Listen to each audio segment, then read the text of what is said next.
यहाँ तो सभी दिव्य विभूतियाँ उपस्थित हैं। त्रिदेव, त्रिदेवियों के साथ इंद्रदेव और सभी देवता ही तो हैं यहाँ। तो फिर यहाँ कौन है ऐसा जो गणेश जी के लिए संकट उत्पन्न करने का कारण बन सकता है?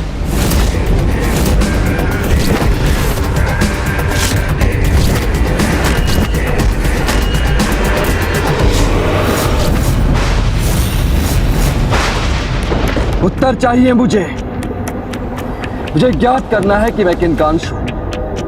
उनका परिचय चाहिए मुझे। कौन हूं मैं? कौन है मेरे पिता? कौन है मेरे पिता?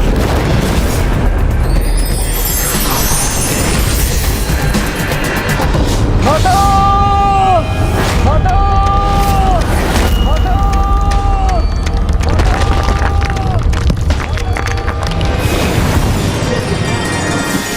माँ, प्रणाम माँ। क्या हुआ पुत्र? तुमने अपना तप क्यों भंग कर दिया? माँ, मैं तप करने का प्रयास अवश्य करता हूं, किंतु मेरा मन विचलित हो जाता है, व्याकुल हो जाता हूं मैं। एक ही प्रश्न जो बार बार व्यथित करता है मुझे, और आपको ज्ञात है माता, क्या है मेरा प्रश्न? एक ही प्रश्न पर केंद्रित है मेरी अनंत जिज्ञासा। किसका पुत्र हूं मैं? किसका पुत्र हूं मैं? मेरे पुत्र हो तुम, भूदेवी के पुत्र।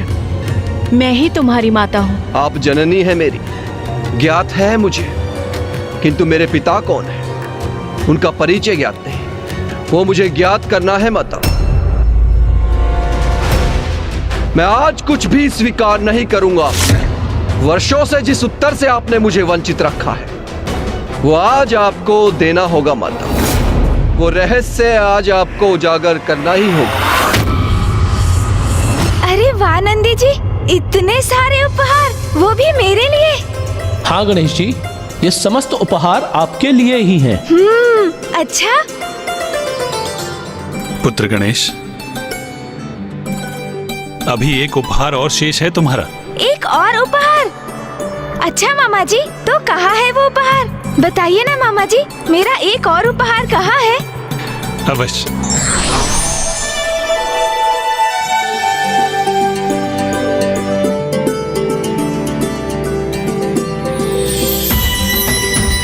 शंख?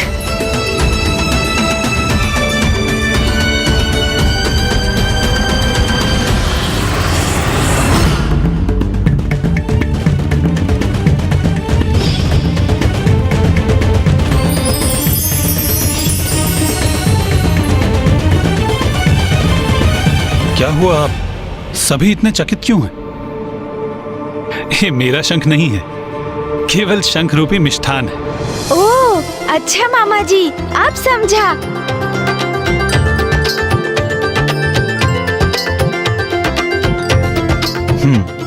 लाइए, दीजिए मामा जी।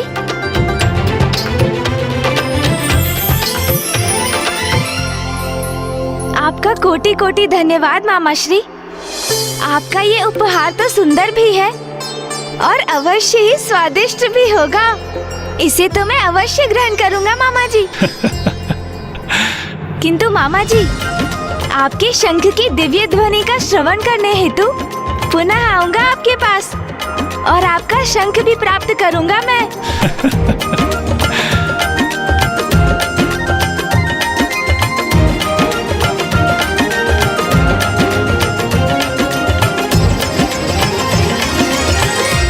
माता, क्या आपको ये ज्ञात नहीं?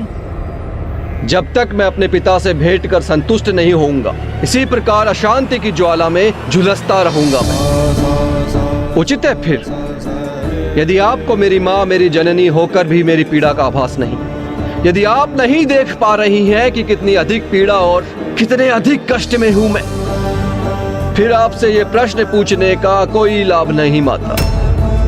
आप मेरी जिज्ञासा शांत कर मुझे इस पीड़ा से मुक्त नहीं कर पाएंगे और मेरा मन निरंतर मुझसे यही प्रश्न करता रहेगा। तो इस प्रकार तड़प तड़प कर जीने से कहीं श्रेष्ठ है कि मैं अपने प्राण त्याग दूं। अब यही एकमात्र उपाय है मेरे समक्ष माता। अब और नहीं सहूंगा मैं ये कष्ट, अब जीवित ही नहीं रहूंगा मैं।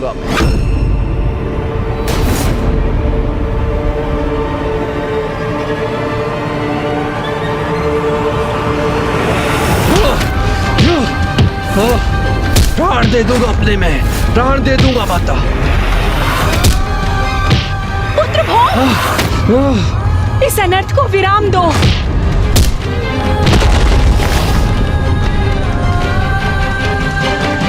स्वयं को दंडित करने में भी सक्षम नहीं हूं मैं। यदि मैं इतना शक्तिशाली हूं तो अवश्य मेरे पिता कोई महाप्रतापी पुरुष होंगे। उचित है, मैं तुम्हारा उत्तर दूंगी तुम्हें। तुम्हारे पिता स्वयं जगत पिता महादेव है। पिता महादेव है। महादेव है। जगत पिता होने के नाते संसार के सभी जीवों के दुखों का निवारण करना, उनके जीवन को सुख से भरना मेरा दायित्व है। किंतु संसार के सभी सुखों और दुखों से परे अपने परिवार को, उमा को, अपने पुत्रों के साथ प्रसन्न देखकर मेरे हृदय को जो सुख, स्नेह और संतुष्टि और आनंद की अनुभूति हो रही है, वो सबसे भिन्न है। जगत पिता महादेव ही है मेरे पिता, किंतु ये कैसे संभव है? मैं बताती हूँ पुत्र।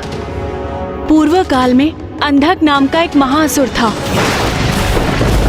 जिसका देवताओं के साथ एक महाभयंकर युद्ध हुआ।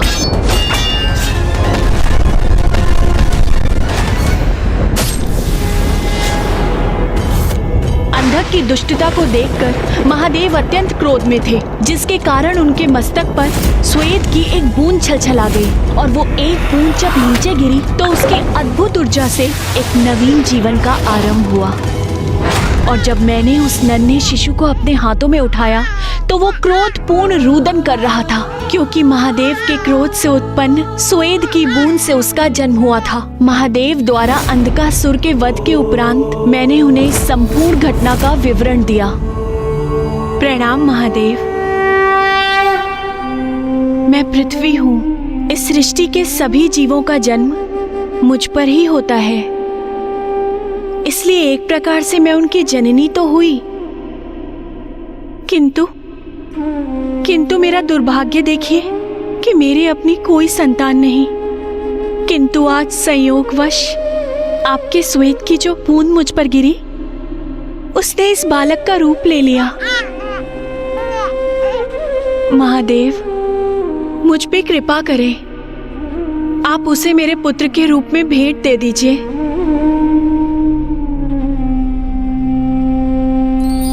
तथास्तु, तथास्तु, तथास्तु।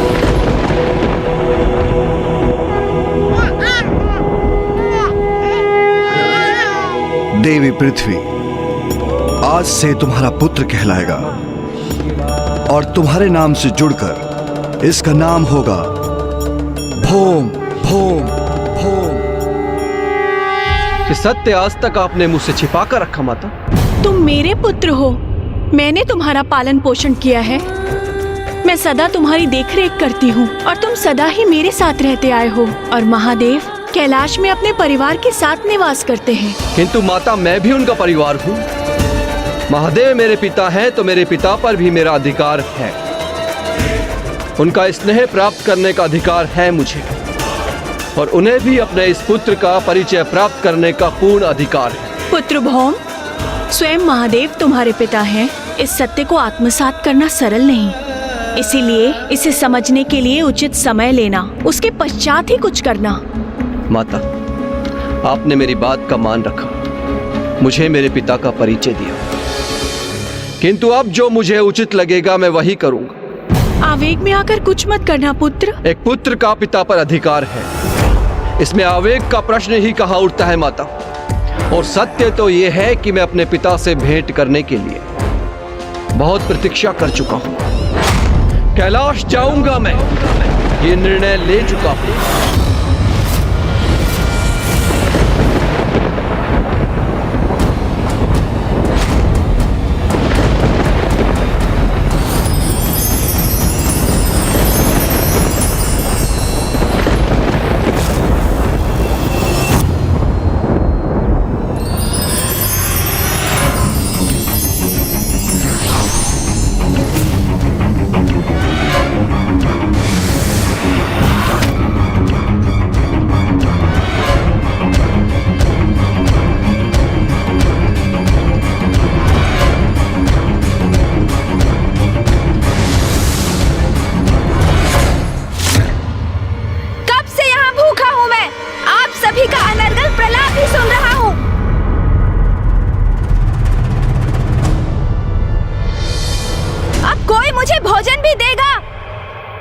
अथवा बस भोजन को घूर घूर कर ही अपनी भूख शांत करनी होगी मुझे।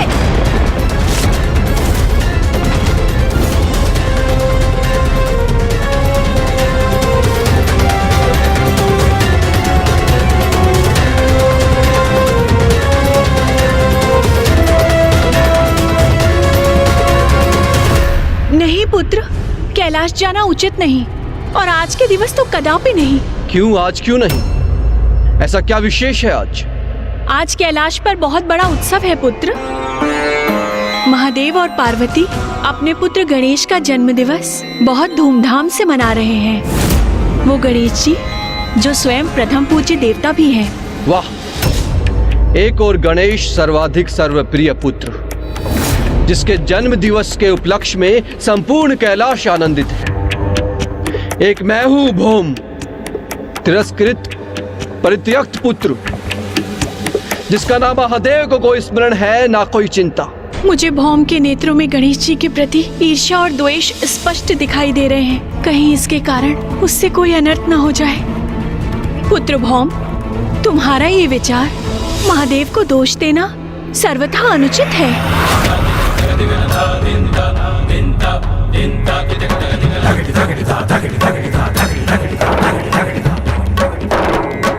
पुत्र भौम के तन से उत्पन्न ऊर्जा से समीप के सभी प्राणी प्रभावित होते हैं और वो उग्र हो उठते हैं। और अब जब वो गणेश जी के प्रति क्रोध और घृणा के भाव को अपने भीतर लेकर कैलाश गया, तो कहीं उसका कोई प्रतिकूल प्रभाव न हो, गणेश जी को कोई क्षति न पहुंचे। पुत्र गणेश,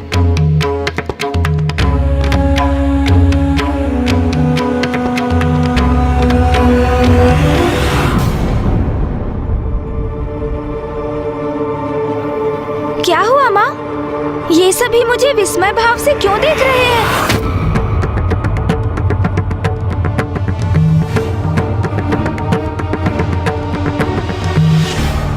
अवश्य क्षणिक भावावेश था गणेश का, जो पल भर में उमड़कर मिट भी गया और अब उसे स्मरण भी नहीं है। सब कुशल है। हम सभी से बहुत बड़ी भूल हुई,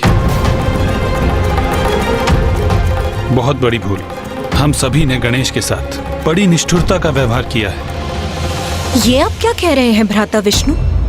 हम गणेश के प्रति निष्ठुर कैसे हो सकते हैं? हाँ बहन पार्वती, आज गणेश का जन्म दिवस है और हम सभी उसकी इच्छाओं की पूर्ति करने के स्थान पर विधि विधान और शिष्टाचार में बंधकर उसकी खुशियों को बाधित कर रहे हैं।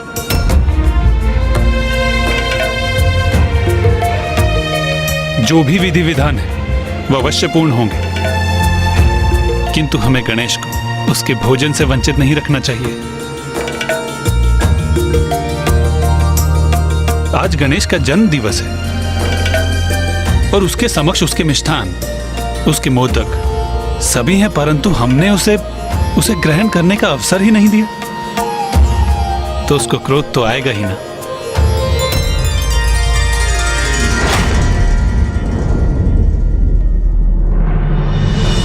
उचित कह रहे हैं भ्राता विष्णु। भूख तो साधारण जीवों के हृदय में क्रोध जागृत कर देती है, तो फिर गणेश का क्रोधित होना तो स्वाभाविक ही है। आप उचित कह रहे हैं भ्राता विष्णु। भूल मुझी से हुई है।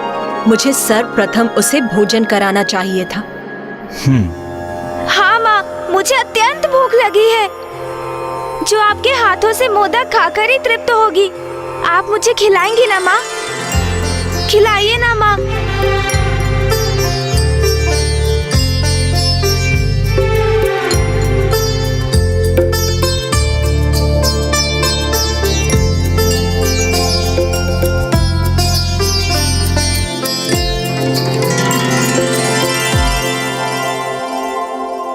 जन्मदिन की अनेकों शुभकामनाएं पुत्र। मैं यही कामना करती हूँ कि इस मोदक की तरह तुम्हारा जीवन भी मधुर हो।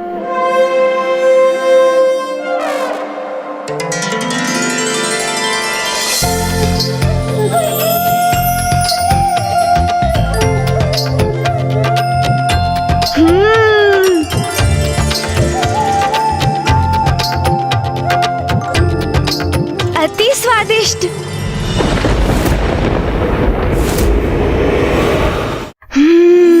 मोदक, वो भी माँ के हाथों से प्राप्त कर आनंद आ गया। आहा, पिताश्री, माँ ने तो मुझे इस उत्सव से चकित किया है और भैया ने मेरी रुचि के अनुसार यहाँ की सज्जा की है। किंतु आप मुझे कोई उपहार नहीं देंगे क्या पिताश्री? सर्वथा उचित प्रश्न किया है गणेश ने। कहिए महादेव, आप अपने पुत्र के जन्म दिवस पर कोई उपहार नहीं देंगे?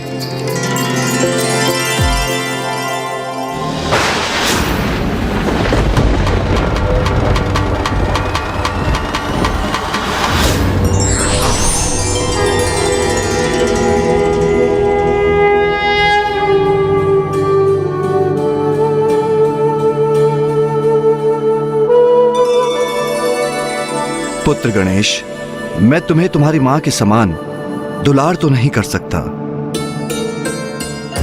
मैं तुम्हें तुम्हारे भ्राता के समान तुम्हारी सभी नटखट क्रीड़ाओं में भागीदार भी नहीं बन सकता। किंतु एक पिता होने के नाते मैं तुम्हें अपनी दृष्टि दे सकता हूं। एक पिता की दृष्टि जो सदैव तुम पर बनी रहेगी।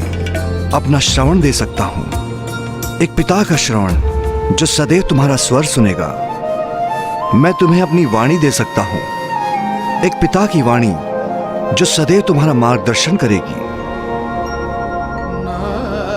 मैं तुम्हें अपनी भुजाएं दे सकता हूं, एक पिता की भुजाएं जो सदैव तुम्हारी रक्षा करेंगी, अपना संरक्षण करने हेतु तुम्हें अपने भीतर भर लेंगी। मैं तुम्हें अपने कंधे दे सकता हूं, एक पिता के कंधे जो सदैव तुम्हारा दायित्व का बोझ उठाने में सहायक बनेंगे। जन्म दिवस तो तुम्हारा है पुत्र, किंतु जिस दिवस से तुम हमारे जीवन में आए हो, हमारे लिए वरदान स्वरूप हो, हमारे जीवन के अमूल्य उपहार हो तुम। जन्म दिवस की शुभकामनाएं पुत्र।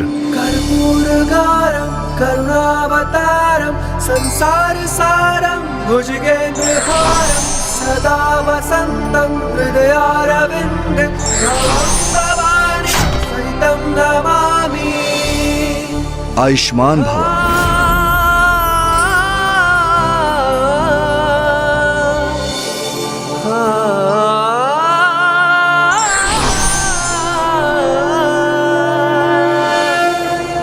पुत्र गणेश, लो अपना उपहार स्वीकार करो।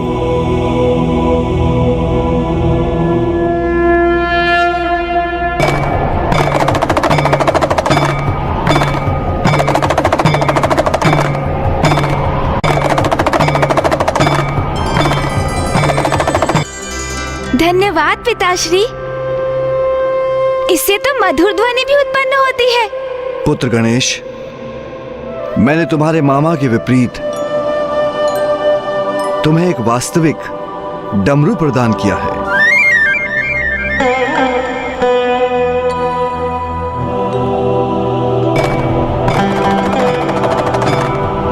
नाथ, आज तो मैं बहुत प्रभावित हूँ। आपने तो इस उत्सव के आनंद को और भी बढ़ा दिया। उमा, एक पिता के लिए इससे आनंद की बात क्या हो सकती है कि उसकी संतानें आनंदित है।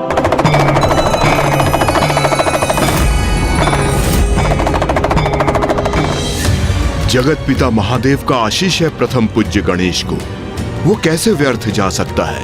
तो गणेश जी पर कोई संकट कैसे आ सकता है? कदाचित चित्रगुप्त जी से ही अपनी गणना में कोई भूल हुई है। और वैसे भी मंगल मूर्ति विघ्नहर्ता गणेश का कोई ग्रह दोष कैसे अमंगल कर सकता है? वो तो स्वयं परम ब्रह्म है।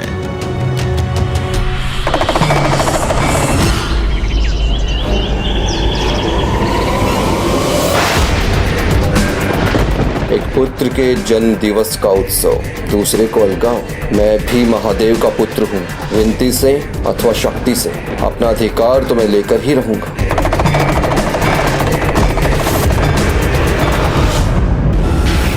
आज मैं भौम, जगत पिता महादेव का पुत्र, उनसे भेंट करके ही रहूंगा।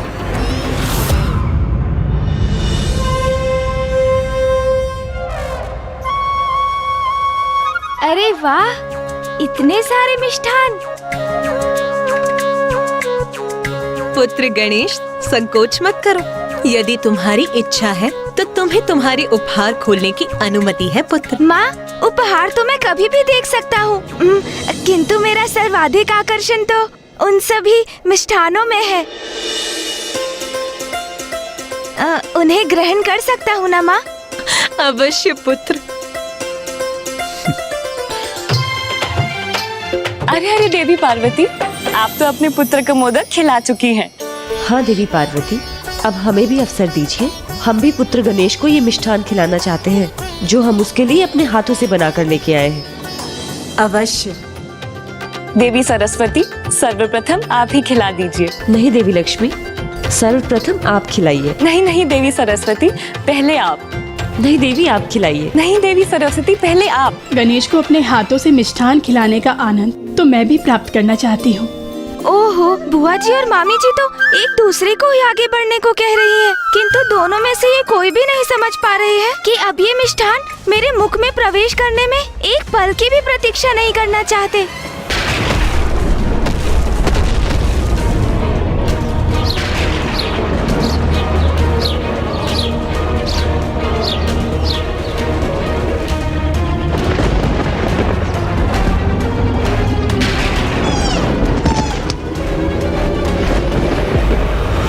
पुनः वैसा ही योग प्रस्तुत होने जा रहा है जिस योग में प्रथम पूज्य गणेश जी का शीश धड़ से विलग हुआ था। कुछ भी हो, मुझे अभी माता पार्वती को बताना ही होगा।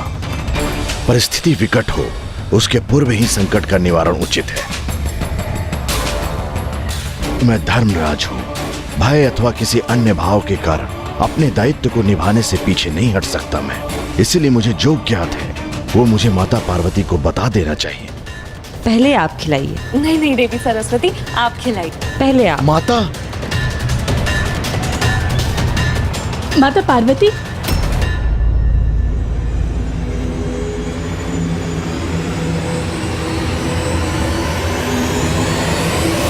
माता लक्ष्मी और माता सरस्वती को समझाइए ना कि वो शीघ्र निर्णय लें, क्योंकि मैं भी गणेश जी को अपने हाथों से मिष्ठान खिलाने के लिए ललायित हूँ।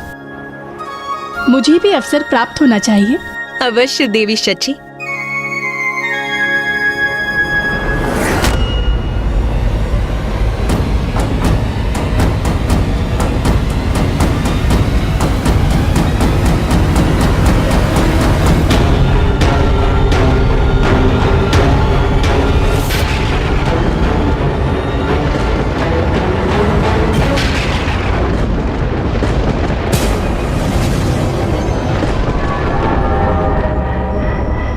तो ये है मेरे पिता महादेव का निवास, कैलाश का प्रवेश द्वार।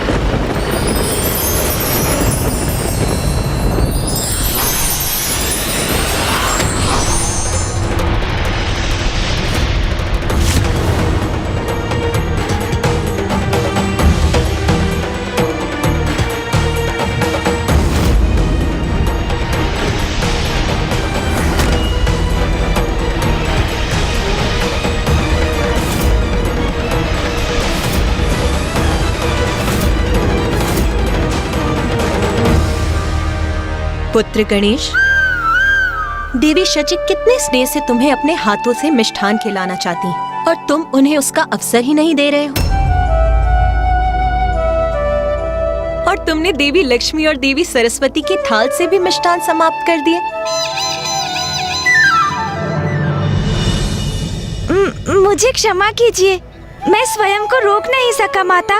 अब मुझे अपने हाथों से मिष्ठान खिलाइए माता।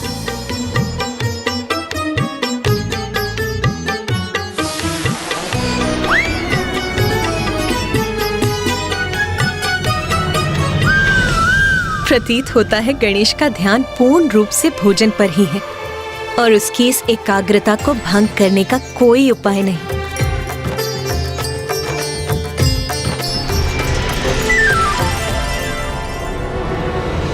गणेश जी भोजन में व्यस्त है, यह अच्छा अवसर है। माता पार्वती को सावधान करने का उत्तम अवसर है ये।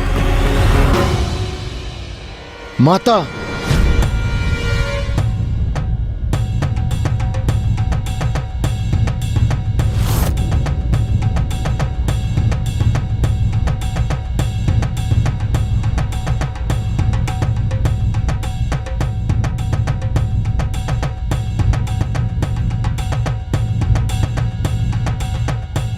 भैया तो ढोल का स्वर उत्पन्न कर रहे हैं। भैया आप ढोल बजाइए और मैं डमरू। हे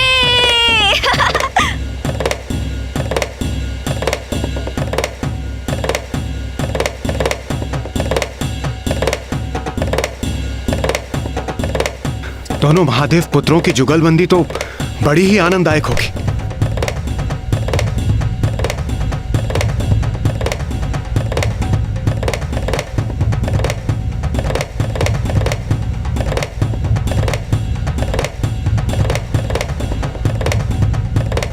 माता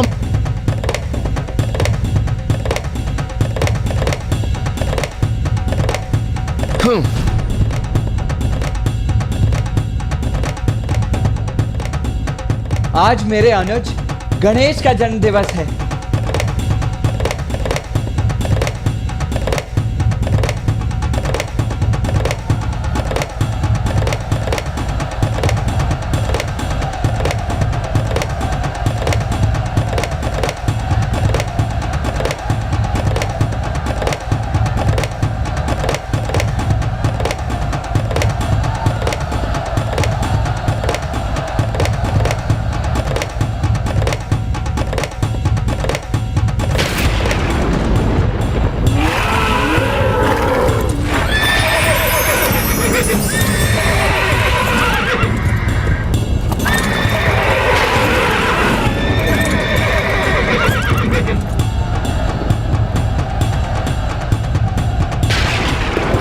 तोतला जी। हाँ दी। आपने कुछ सुना? नंदी जी मैं तोतला अवत्य हूँ, लेकिन मेरी प्लवन तत्ती प्रभावित नहीं है। ढोल बजने तुम लाओ तब तुम ले। अरे ढोल बज रहे हैं तो मुझे भी सुनाई दे रहा है, किंतु बाहर से ये पशुओं की चित्कार। पशुओं की चित्कार? हाँ, क्या वो सुनाई दे रही है आपको? हाँ नंदी जी, ध्वनिया तो मुझे भी आ रही है। बोलिए, ध्वनिया नहीं बाहर से आ रही है। तोतला जी हमें बाहर जाकर देखना चाहिए। चलिए। कि देवताओं के वाहन इतने व्याकुल क्यों हो रहे हैं। आइए चलिए।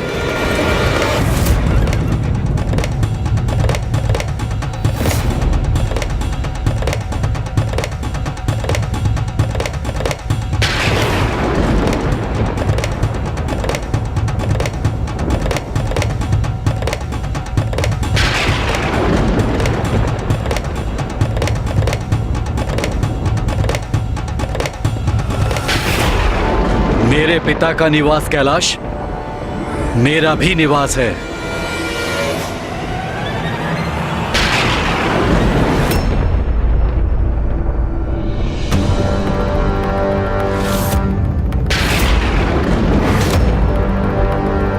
तोतला जी कौन है ये, और ये यहाँ क्यों आया है, और इससे ये रक्तवर्णी वाष्प क्यों उत्पन्न हो रही है?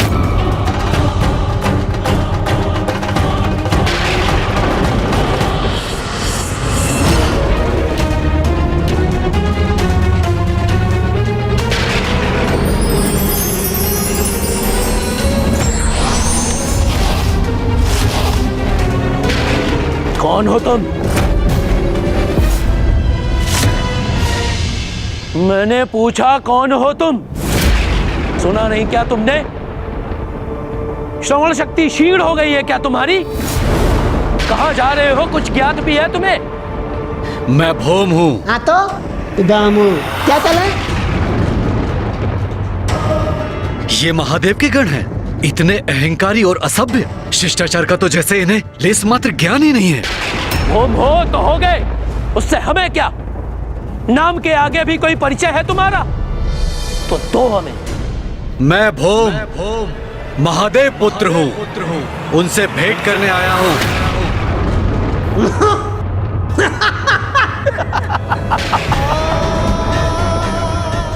महादेव पुत्र है ये। महादेव पुत्र भौम। तोतला जी कहां से, कैसे कैसे बड़े बड़े भ्रम पाल कर यहाँ पहुंच जाते हैं मूर्ख अज्ञानी, और कहते हैं महादेव पुत्र भौम है।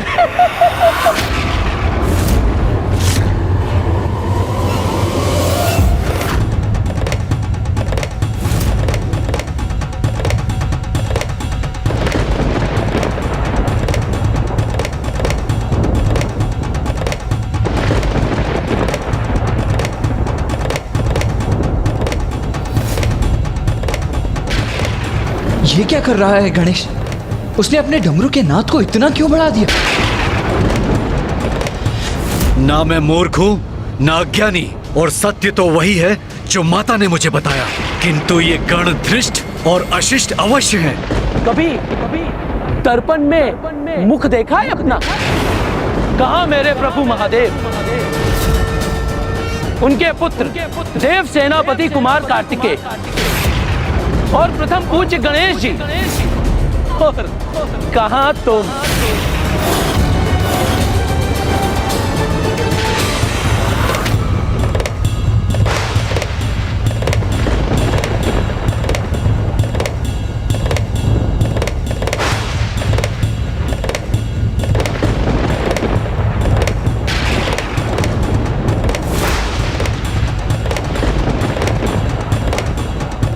आज के इस उत्सव में क्रोध का कोई स्थान कहाँ है?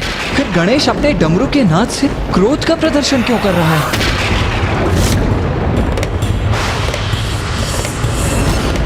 मैं भी महादेव का ही पुत्र हूँ। अरे मूर्ख, हम सभी महादेव के पुत्र हैं, क्योंकि वो तो जगत पिता है। किंतु इस कारण कोई भ्रम नहीं पालना चाहिए। वास्तविकता में उनके दो ही पुत्र हैं, कुमार कार्तिकेय जी और प्रथम पूज्य गणेश जी। तुम्हारे पिता स्वयं जगत पिता महादेव हैं, जिनके जन्म दिवस का उत्सव यहाँ आज कैलाश में मनाया जा रहा है। उनके दो ही पुत्र हैं, कुमार कार्तिकेय जी और गणेश जी, जिनके जन्म दिवस का उत्सव यहाँ आज कैलाश में मनाया जा रहा है।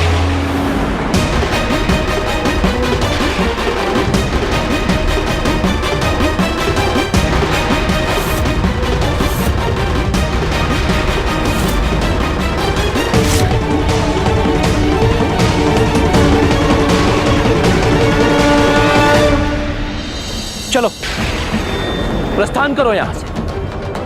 महादेव के दर्शन के लिए तो यहां अनेकों भक्त आते हैं। तुम भी आ जाना उत्सव संपन्न होने के पश्चात।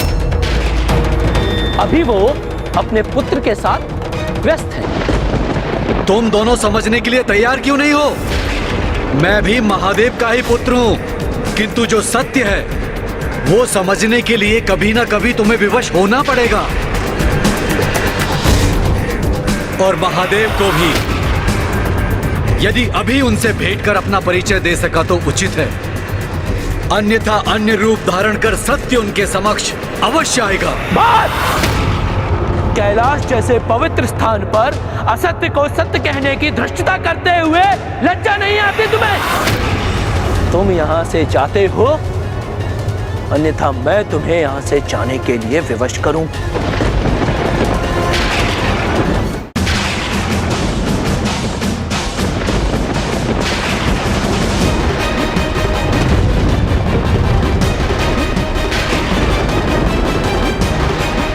पुत्र गणेश ऐसे रौद्र रूप में?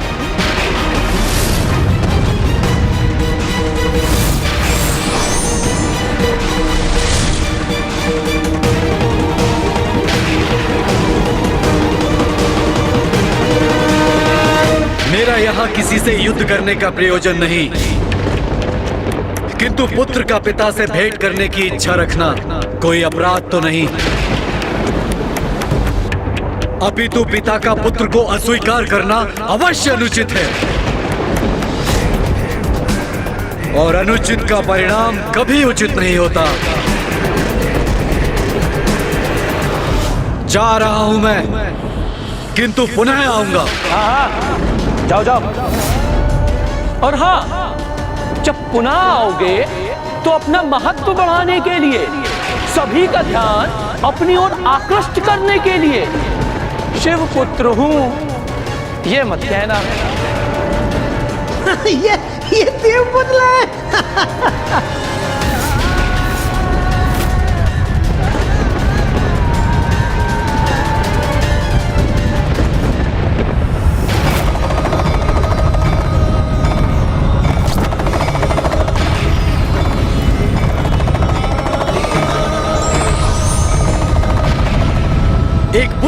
अपने वक्ष से लगाकर उस पर सारा स्नेह न्यौछावर कर बहुत आनंदित हो रहे ना आप महादेव। इतना बड़ा भेदभाव कि एक अन्य पुत्र को पूर्ण रूप से भुला बैठे हैं आप। नहीं, बहुत बड़ा अन्याय है ये, किंतु शीघ्र ही आपको इसका उचित न्याय प्राप्त होगा। अपने इस पुत्र को दुख दिए है ना आपने, जो आपके आनंद का स्रोत है, तो उसका दुख भी देखना और सहना होगा आपको महादेव। जा रहा हूं मैं।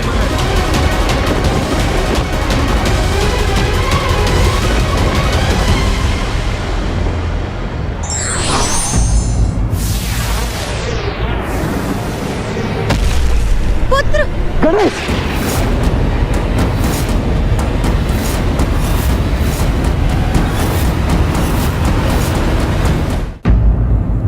यह अचानक क्या हो गया था मुझे?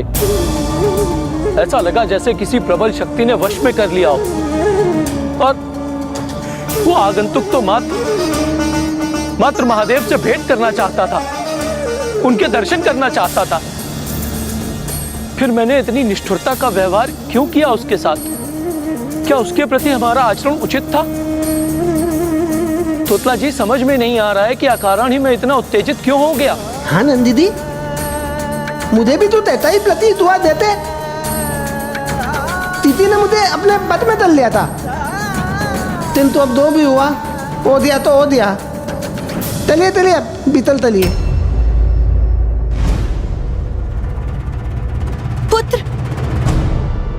पुत्र तुम कुशल तो हो ना? हाँ माँ, ज्ञात नहीं अकस्मात मुझे क्या हो गया था। कदाचित मुझे भूख लगी है, इसीलिए ऐसा हुआ होगा माँ। अब हमें प्रस्थान करना चाहिए।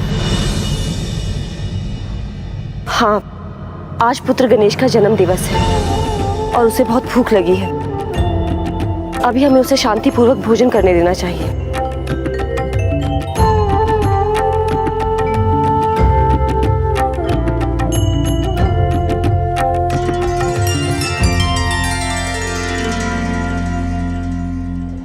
अब तो सभी देवी देवता प्रस्थान कर रहे हैं, यही उचित अवसर है। उनके प्रस्थान करने के पश्चात मैं माता पार्वती को अवश्य कह दूंगा। नाथ, आपने शांत रहकर माता पार्वती से कुछ ना कहकर उचित ही किया। देखिए ना, माता पार्वती महादेव कितने प्रसन्न हैं।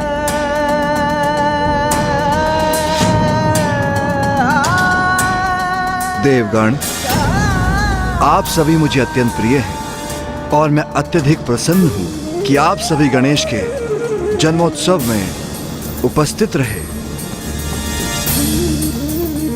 इसलिए आप सभी को अनेकों धन्यवाद।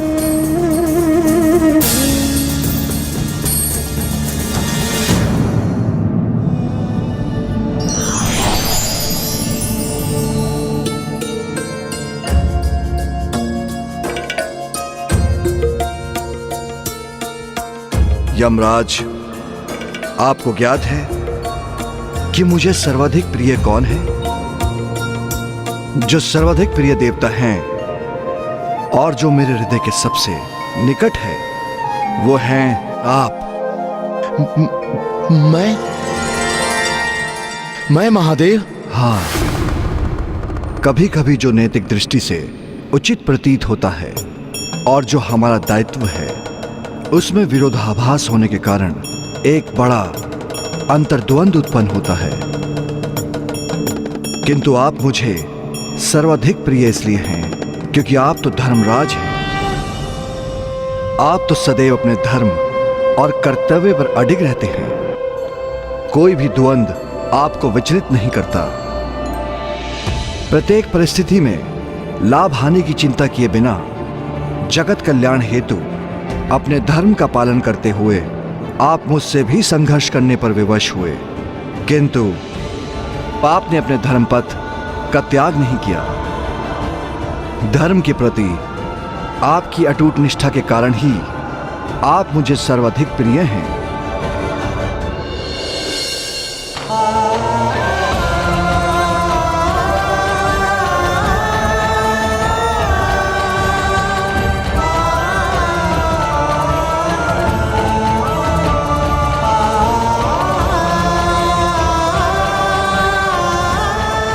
महादेव को मुझ पर इतना विश्वास है और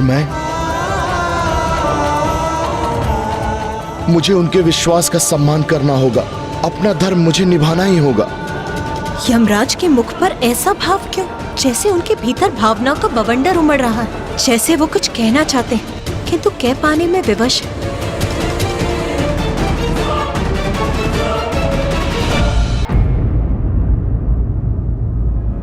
क्या हुआ यमराज? प्रतीत होता है आप मुझसे कुछ कहना चाहते हैं यमदेव।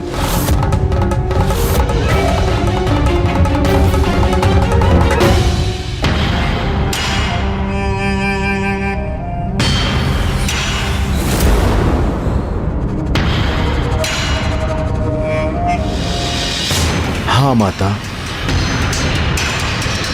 हम अपने संपूर्ण दिवस आपसे अपनी चिंता साझा करने का प्रयास करते रहे हैं, किंतु प्रतीत होता है कि उसका योग्य समय अभी आया हो। माता, मुझे यहाँ आने से पहले चित्रगुप्त ने मेरा ध्यान एक और एकत्रित किया। उन्हें ज्ञात हुआ कि आज भी पुनः वही योग प्रकट होने वाला है जो 1 वर्ष पहले हुआ था गणेश जी के साथ, जिससे दुर्भाग्यवश गणेश जी का शिष्य उनके धड़ से अलग हो गया था।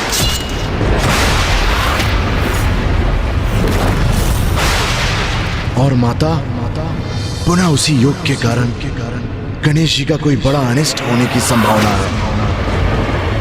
माता, आज संपूर्ण दिन मैं आपको यही दुखद सूचना देने का प्रयास कर रहा था।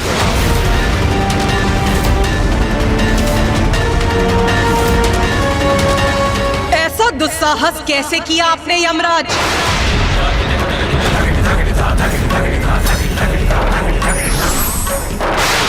कौन है आप और कौन है चित्रगुप्त? मेरे पुत्र गणेश पर कोई संकट छाएगा, ये कहने वाले कौन होते हैं आप दोनों? और वो भी उसके जन्म दिवस के शुभ अवसर पर। इसका दंड दूंगी मैं आपको, अंत करूंगी आपका।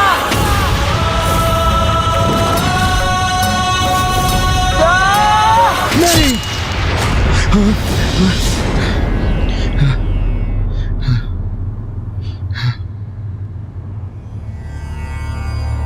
यमराज, पुत्र गणेश के जन्म दिवस पर आपका और देवी प्रिया का कैलाश पर आगमन हुआ, उससे मैं अत्यंत प्रसन्न हूँ। अब हमें अनुमति दीजिए माता।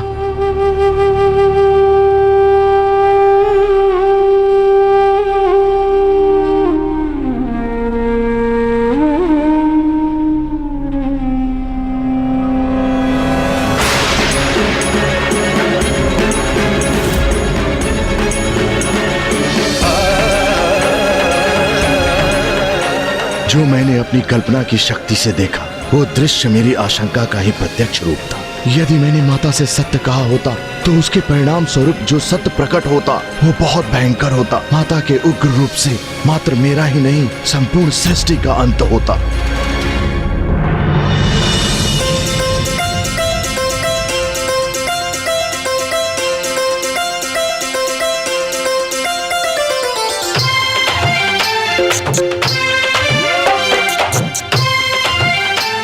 अब मैं सभी के द्वारा लाए गए मिष्ठान ग्रहण करने के लिए तैयार हूँ। माँ, बुआ जी के उपहार स्वरूप लाए गए मिष्ठान से ही आरंभ करता हूँ।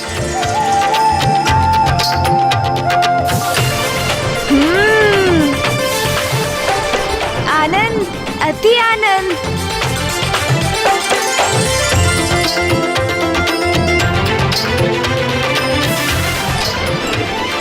अरे वाह, ये तो अत्यंत स्वादिष्ट है। किंतु मैं बुआ जी के मिष्ठान ग्रहण करूंगा और मामी जी के नहीं, तो ये तो मामी जी का तिरस्कार होगा, जो सर्वथा अनुचित है ना माँ? हाँ पुत्र, ये तो सर्वथा अनुचित होगा।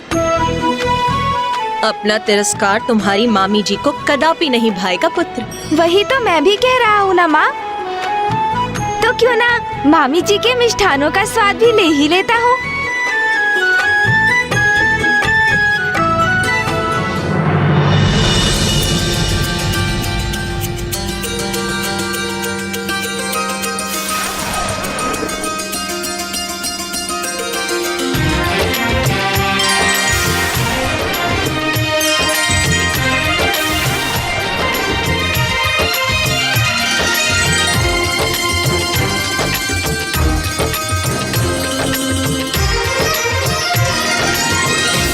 बुआ जी और मामी जी के मिष्ठान तो तुम ग्रहण कर चुके गणेश, किंतु यदि देवी शची, देवी संज्ञा एवं अन्य देवियों के मिष्ठान ग्रहण नहीं करोगे तो वो तो बहुत दुखी होंगी, है ना माँ? हाँ पुत्र, तुम तो सर्वथा उचित कह रहे हो।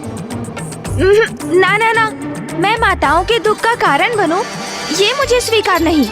अब तो मुझे ये सभी मिष्ठान ग्रहण करने ही होंगे।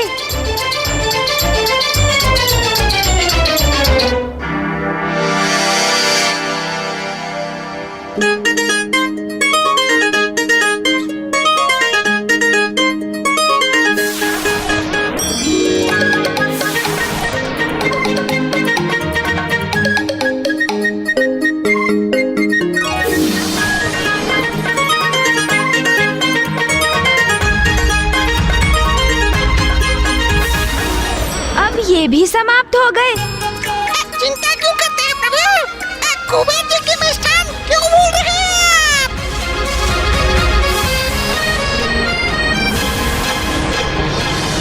माँ, पुत्र, इंद्रदेव को अपना तिरस्कार अपने अपमान के समान नहीं प्रतीत होगा क्या? हाँ हाँ माँ, मैं उनका हृदय कैसे दुखा सकता हूँ भला? नंदी जी। समझ गया प्रभु।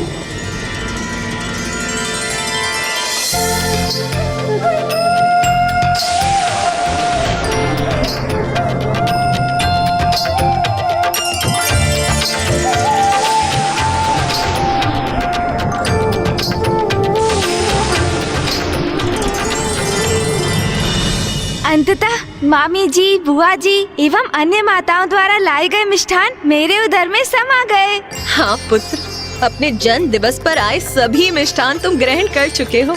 अच्छा माँ, मुझे तो लगा था बहुत सारे मिष्ठान होंगे। गणेश, प्रतीत होता है तुम्हें मेरे अतिरिक्त अन्य सभी की चिंता है। ये आप क्या कह रहे हैं भैया? हाँ, मामी जी, बुआ जी, माँ एवं समस्त देवियों के हृदय की चिंता है तुम्हें। अपने उदर को इतने कष्ट में डालकर उनके मिष्ठान तो ग्रहण कर चुके तुम, किंतु जो मैंने नंदी जी और तोतला जी ने किया है,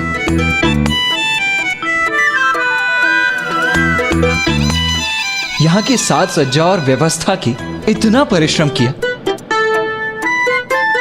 कदाचित हमारे उपहारों का कोई मोल ही नहीं है तुम्हारे लिए, है ना?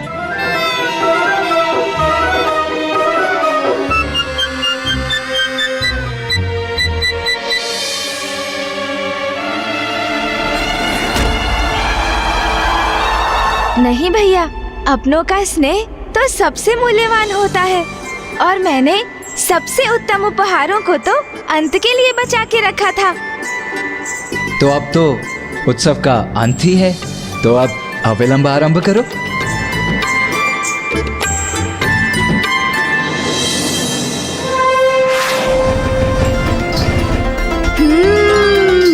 आपका स्नेह रूपी मोदक तो सर्वाधिक मधुर है भैया।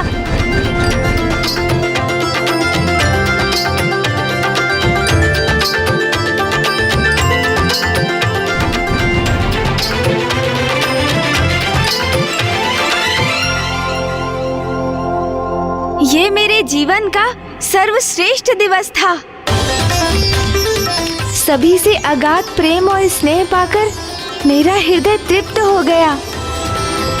तो मैं भी संकल्प लेता हूँ कि आज के बाद मेरे जन्म दिवस गणेश चतुर्थी पर जो भी भक्त मेरा स्मरण करेगा, मैं उसकी मनोकामना अवश्य पूरी करूँगा, उसे मनोवांछित वरदान दूंगा।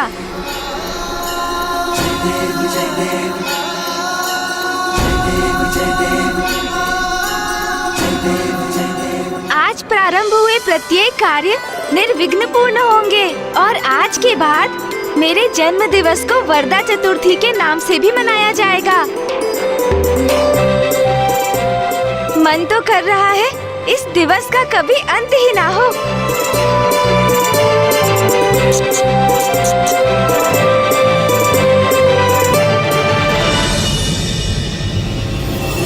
मेरे जीवन का सबसे दुखदाई दिवस रहा है ये। कितनी ख्याति सुनी थी मैंने महादेव की। जगत पिता है वो, दया और करुणा के सागर है वो। क्या जगत पिता अपनी संतानों के साथ ऐसा दुर्व्यवहार करते हैं? मैं तो उनसे भेंट कर अपने पुत्र होने का सम्मान प्राप्त करना चाहता हूँ। क्या वो अनुचित है माँ? यही तो मैं तुम्हें दीर्घ काल से समझाने का प्रयास कर रही हूँ पुत्र। महादेव के दर्शन पाना इतना सरल नहीं है। उसके लिए उनका सम्मान, उनका स्नेह अर्जित करना होगा। तुम्हें घोर तप करना होगा पुत्र। तप करो पुत्र, महादेव को पाने का तप करो।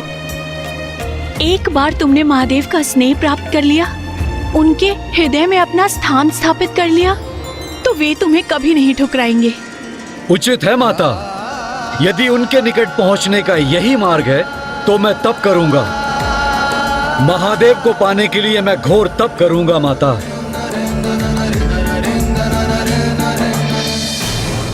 यमराज, आपको ज्ञात है कि मुझे सर्वाधिक प्रिय कौन है? जो सर्वाधिक प्रिय देवता हैं और जो मेरे हृदय के सबसे निकट है, वो हैं आप।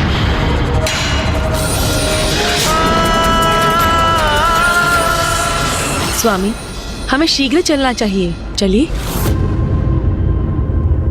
स्वामी, अब किस विचार में खोए हैं आप? चलिए ना। आप जाइए देवी प्रिया, हमें अपना धर्म निभाना है।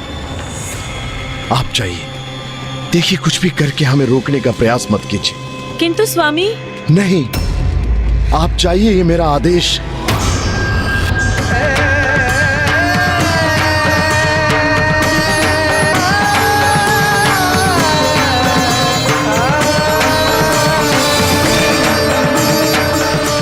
वाह, आनंद आ गया। इसे कहते हैं जन्म दिवस का भोज। अच्छा माँ, अब मैं विश्राम करने चला।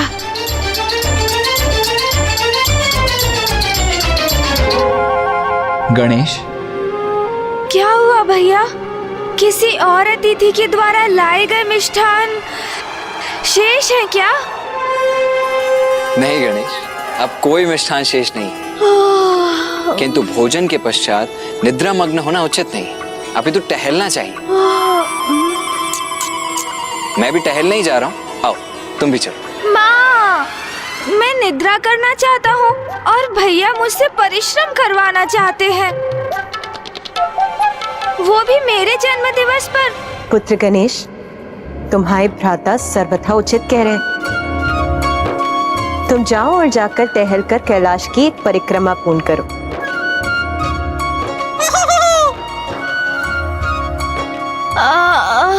अच्छा, जैसी आपकी आज्ञा माता।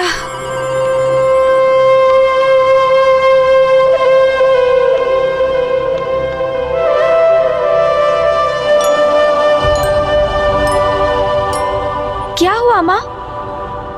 कुछ नहीं पुत्र, बस तुम्हें अपने हृदय के समीप रखना चाहती हूँ।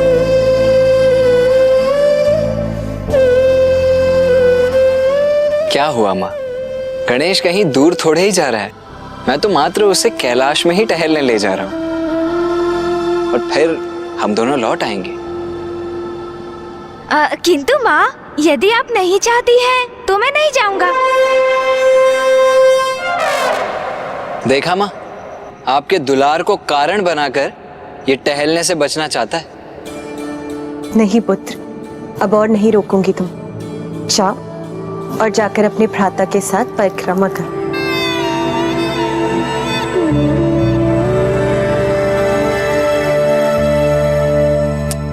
चलो गणेश, आओ। माँ,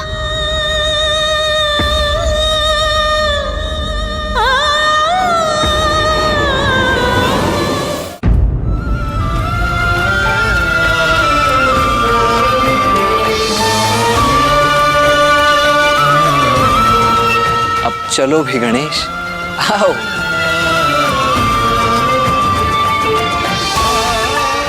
ज्ञात नहीं क्यों अपने पुत्र गणेश को लेकर मुझे अचानक विचित्र सी आशंका हुई। नहीं नहीं, गणेश का जन्म दिवस, इसीलिए मैं इतनी भावुक हो रही हूँ। मेरा पुत्र विघ्न हरता है, तो भला उस पर कोई संकट कैसे आ सकता है?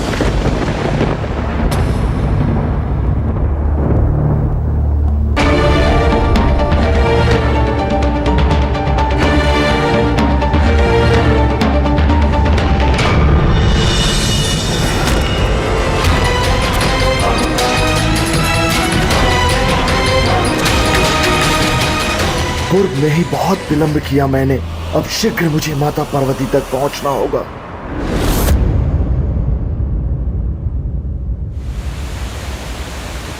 चलते समय गहरी श्वास लेते रहो गणेश।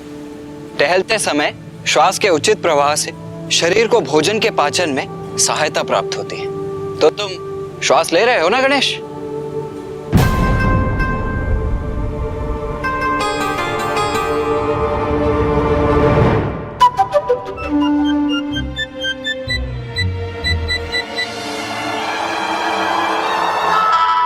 गणेश, तुम यहाँ टहलने आए हो, यहाँ रुककर पुष्पों की सुगंध का आनंद लेने नहीं। चलो मुझसे गति मिलाकर चलो। आज भैया तो मुझे छोड़ने वाले ही नहीं। उनका कहा तो मानना ही होगा मुझे। गणेश, टहलने का लाभ तो तभी होगा ना जब तुम तीव्र गति से चलोगे। तीव्र गति? हाँ हाँ चलता हूँ भैया, चलता हूँ। अरे ये क्या, गणेश जी का उदर इतना विशालकाय हो गया है कि जिस कारण से वे उचित प्रकार से चल तक नहीं पा रहे हैं। मिष्ठान का आनंद ऐसा होगा। उचित है भैया, मैं तीव्र गति से ही चलता हूँ फिर। चलो।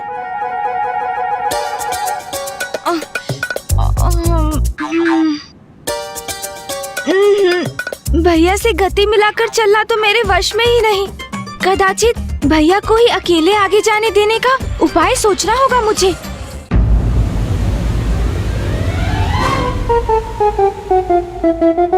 गणेश तो फिर पीछे छूट गया।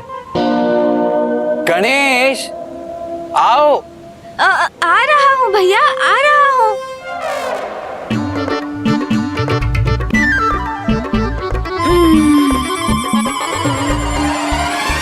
चलो। तुम्हारे साथ चलने से तो उत्तम है कि मैं अकेला ही आगे बढ़ जाऊं। आप मुझे ऐसी उलाहना क्यों दे रहे हैं भैया? अभी मैं तो आरंभ ही कर रहा हूँ ना। कुछ ही समय में अवश्य आपसे भी तीव्र वेग से आगे बढ़ूंगा। अच्छा, तो लो अपना समय और पहुंचो मुझ तक, क्योंकि मैं तो जा रहा हूँ पिताश्री के ध्यान स्थल। अब मुझे तो ऐसे ही तीव्र वेग से टहलने का अभ्यास है, ठीक है?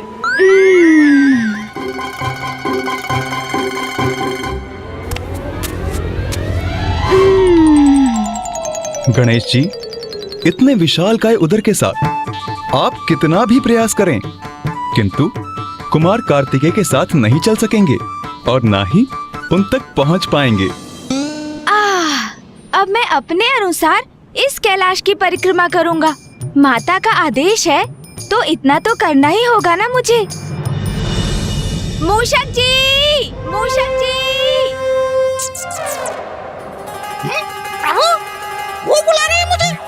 मुझे तो प्रतीत हुआ वो विश्राम कर रहे होंगे। अच्छा, देखता हूँ क्या बात है। मूषक जी। प्रभु, क्या हुआ प्रभु? आप निद्रा मग्न होकर विश्राम क्यों नहीं कर रहे हैं? कहाँ मूषक जी? माँ और भैया ने मुझे टहलने भेज दिया। उन्होंने कहा भोजन के तत्काल बाद निद्रा में लीन नहीं होना चाहिए। देखिए, भैया तो आगे भी बढ़ गए। अच्छा, तो आपने मुझे अपना साथ देने के लिए बुलाया है ना? ये तो मेरे लिए सम्मान की बात है प्रभु। चलिए प्रभु। हाँ मूषक जी, चलिए।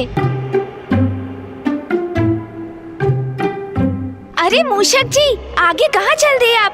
इधर आइए, इधर। अरे क्या हुआ प्रभु? आप चल क्यों नहीं रहे हैं?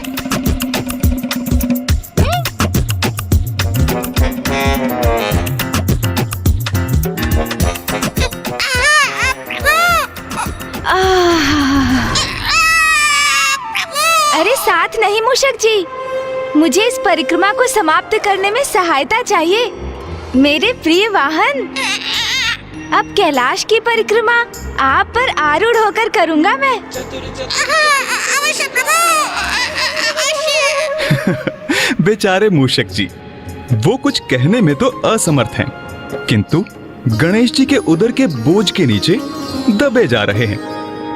आगे बढ़िए मूषक जी, आगे बढ़िए। जितनी शीघ्रता से हम ये परिक्रमा संपन्न करेंगे, उतनी ही शीघ्र हम लौटकर विश्राम करने के लिए मुक्त होंगे। इसलिए अब ये सब आपके ऊपर है मूषक जी। चलिए चलिए। मेरे ऊपर तो आप है प्रभु।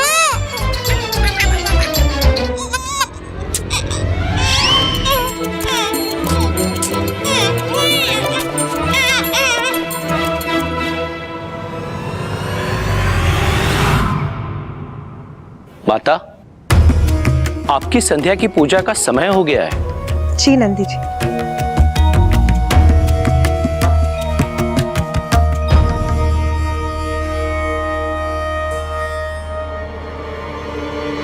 माता,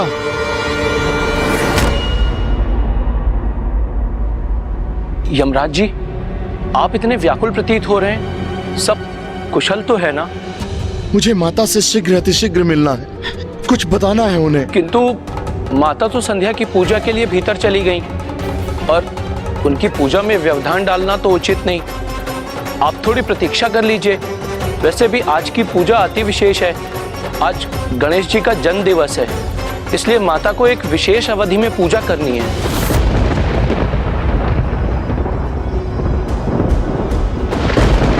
समय व्यतीत होता जा रहा है, कहीं इसी ऊहापोह में वो अमंगल क्षण ना आ जाए और मैं माता को कुछ बता ना सकूं।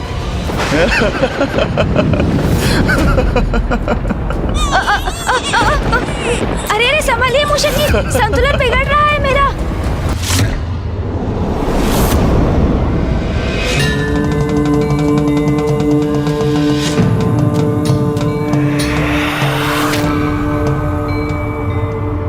कहीं माता पार्वती को इस बढ़ते संकट के बारे में सूचित करने में विलंब न हो जाए।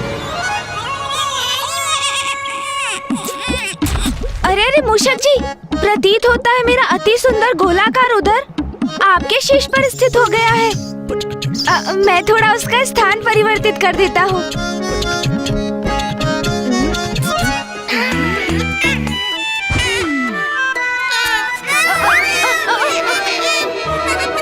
अरे अरे संभालिए मूषक जी, संतुलन बिगड़ रहा है मेरा।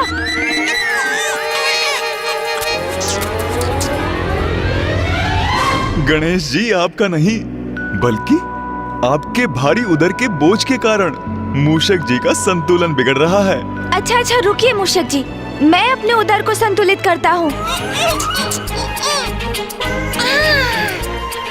मेरी स्थिति पूर्व से कहीं उत्तम है प्रभु। ऐसे ही अरे संभालिए मूषक जी।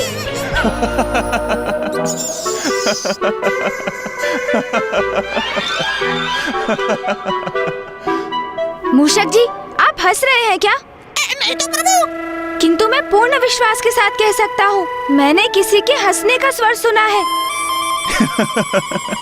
गणेश जी की ऐसी अवस्था देखकर इतनी हंसी आ रही है, किंतु मुझे स्वयं पर नियंत्रण रखना होगा। अरे अरे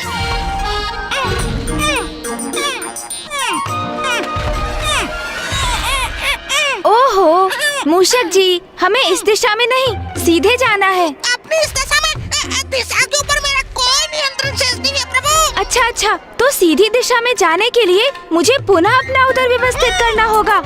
ये तो उत्तम युक्ति है मूषक जी।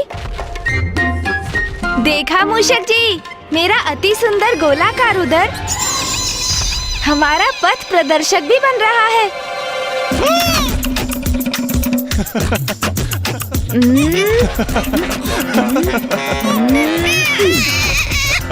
अब तो सब उचित है ना मूषक जी? आपने मुझसे कुछ कहा प्रभु? हाँ हाँ मैंने पूछा, अब तो सब उचित है ना? मैं आपका स्वर सुनने में असमर्थ हूँ प्रभु।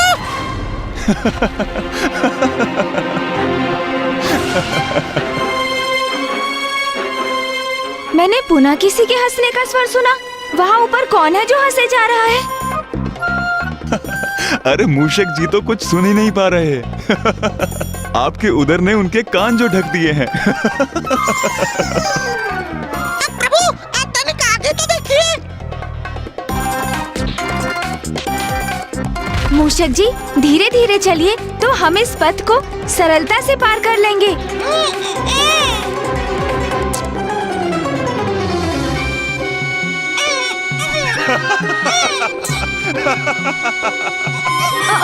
अरे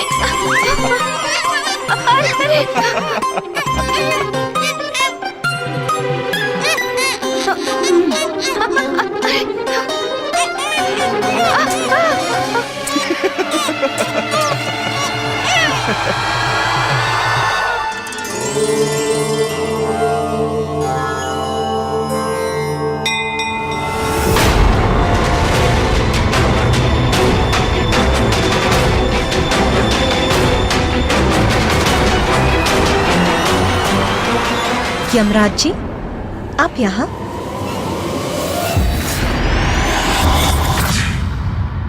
देवगन, इतनी विपदाओं का सामना करने के उपरांत गणेश जी के जन्मोत्सव के हर्ष उल्लास ने एक बार पुनः मुझे नवीन स्फूर्ति से भर दिया।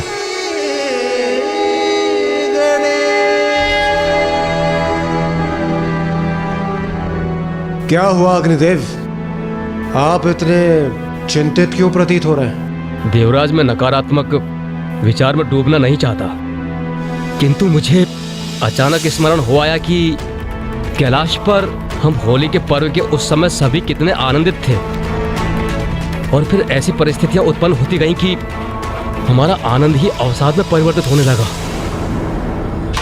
मुझे भय है कि कहीं पुनः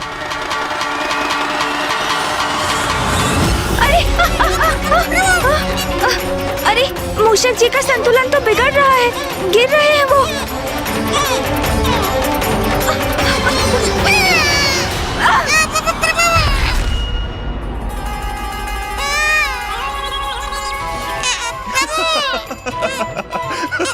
उठिए प्रभु, उठिए।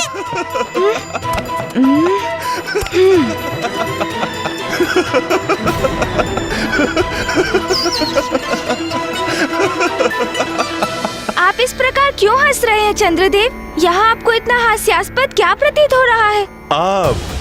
आप हैं हास्यास्पद।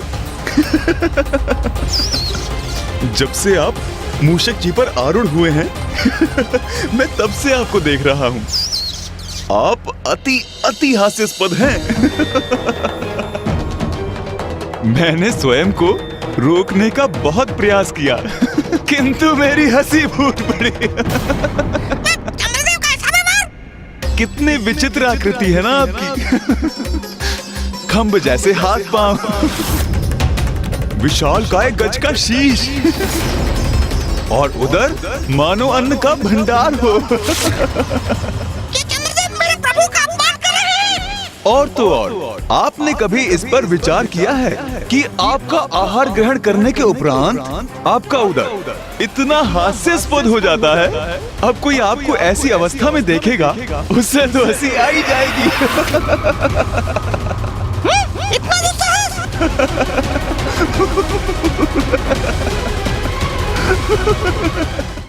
माता, मैं आपको कुछ बताने का प्रयास कर रहा था जिसे आपको ज्ञात होना अति आवश्यक है। हाँ हाँ, अवश्य बताइए। माता,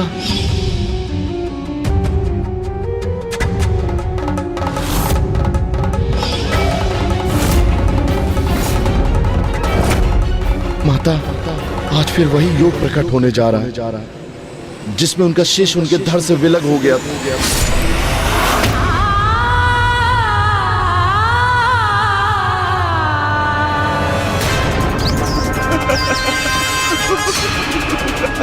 हंसे जा रहे हैं।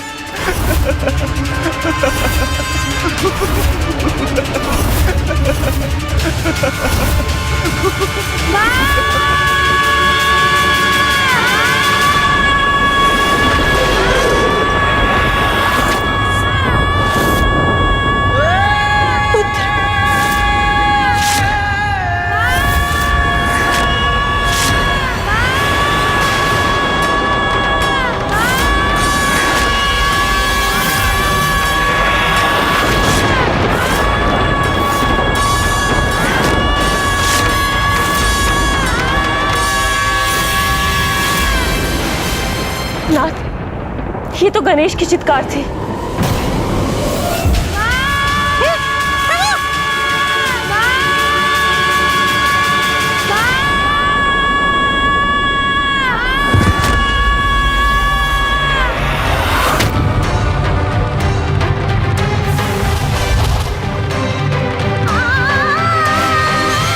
माता,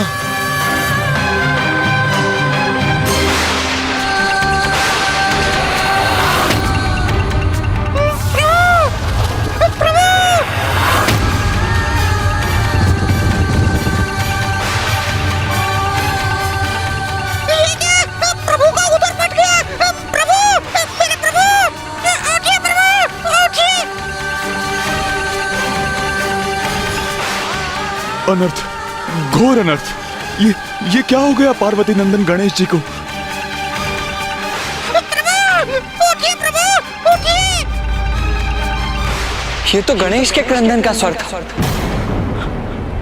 अब तक तो उसे टहलकर लौट आना चाहिए, किंतु बाहर से आने वाले उसके क्रंदन का स्वर कैसा? पुत्र कार्तिकेय, गणेश की इस चित्कार का अवश्य कोई बड़ा कारण है। अवश्य कुछ हुआ है उसे। मैं वहां जाकर देखता हूं और तुम मां को शांत रखने का प्रयास करो। जो आज्ञा पिताश्री।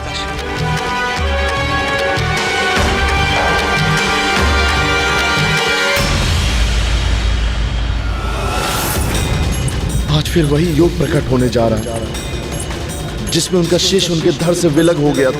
प्रभु, उठिए प्रभु, मेरे प्रभु, उठिए, उठिए प्रभु, उठिए।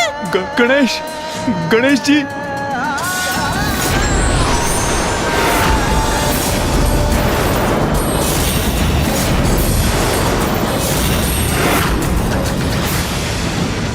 गणेश जी इस अवस्था में? कैसा अनर्थ है ये? कैसे हुआ ये? गणेश, पुत्र गणेश, पुत्र गणेश।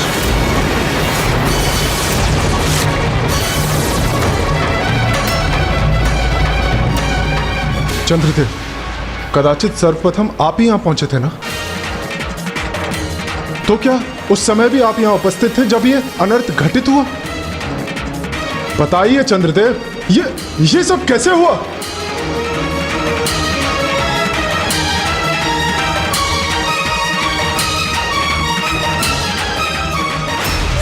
ये क्या बताएंगे? मैं बताता हूँ सूर्यदेव। ये सब चंद्रदेव के कारण ही हुआ है। हाँ, चंद्रदेव ने प्रभु का उपहास किया। कितना खाते हैं वो, ऐसा कहा उन्होंने। और चंद्रदेव की इस कुदृष्टि के कारण मेरे प्रभु का उदर फट गया।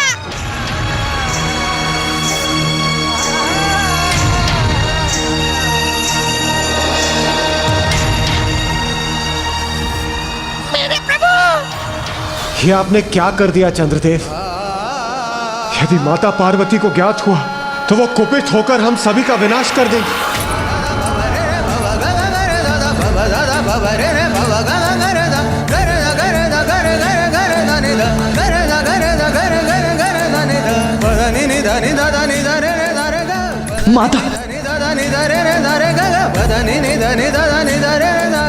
माता, माता सुनिए तो। माता, मुझे ज्ञात है आप गणेश को लेकर ही व्याकुल। मैंने भी उसकी चित्कार सुनी है, किंतु मुझे विश्वास है वो पूर्ण रूप से कुशल ही होगा माता, क्योंकि भला उससे क्षति कोई कैसे पहुंचा सकता है। मेरी बात सुनिए माँ, मेरी बात मानिए माँ। माँ सुनिए तो।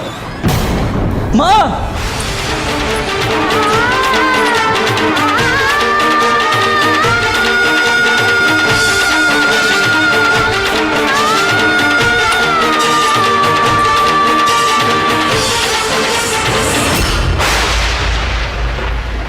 पूर्व में भी जब ऐसी स्थिति उत्पन्न हुई थी, गणेश का शीश उसके धड़ से विलग हुआ था।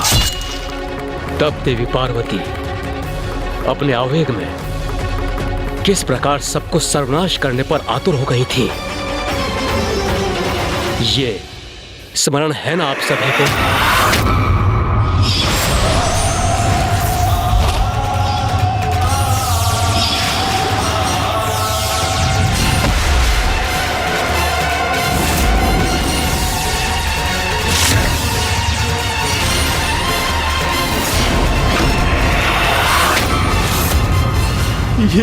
ये क्या अनर्थ हो गया मुझसे?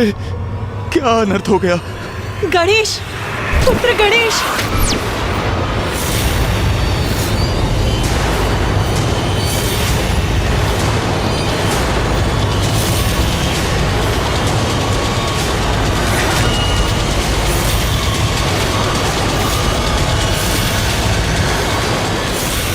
माता पार्वती इसी ओर आ रही हैं।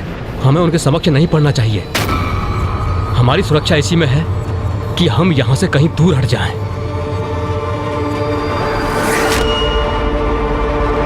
पुत्र गणेश,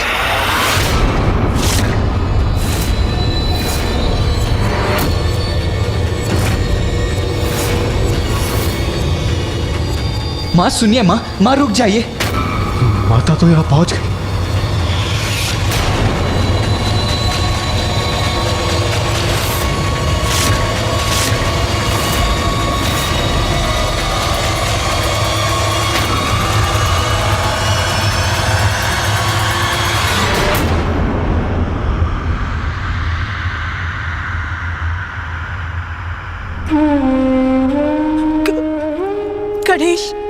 गणेश को लेकर इतनी चिंतित है माँ कि उनके मुख से शब्द ही नहीं निकल रहे हैं। मैं ही पूछता हूँ कि गणेश कहाँ है। देवगण, माँ ने और उनके साथ हम सभी ने गणेश की चित्कार सुनी थी। मुझे विश्वास है जिसे सुनकर ही आप सभी भी यहाँ एकत्रित हुए हैं। मैं तो गणेश को लेकर टहलने निकला था। मैं आगे बढ़ गया किंतु उस समय वो यहीं कहीं था। तो क्या आप में से किसी ने उसे देखा है? क्या उसकी चित्कार का कोई कारण आप सभी में से किसी को ज्ञात है?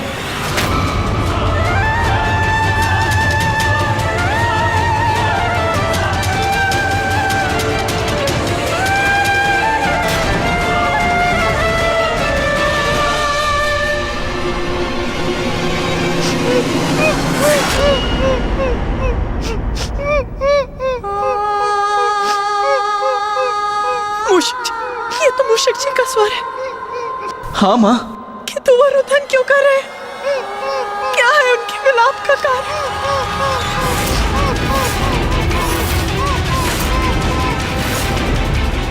अब तो मेरी कोई रक्षा नहीं कर सकता, क्योंकि माता को तो सब कुछ ज्ञात हो जाएगा।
उठो अनुज। पुत्र, माँ जी, अपने नेत्र खोलो पुत्र।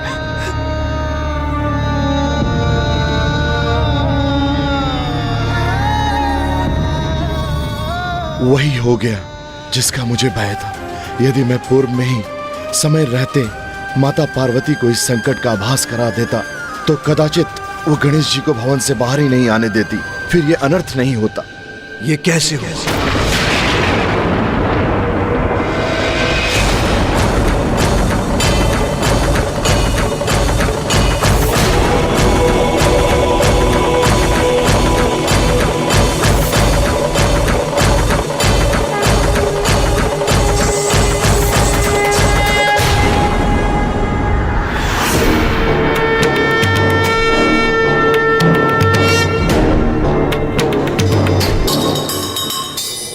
हम सभी तो देवी पार्वती के क्रोध को लेकर ही आशंकित थे।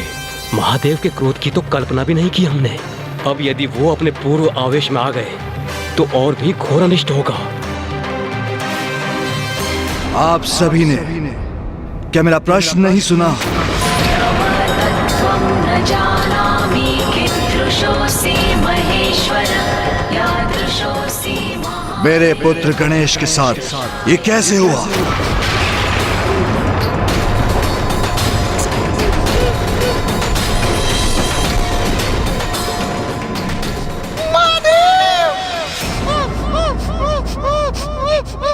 ये सब चंद्रदेव के कारण हुआ।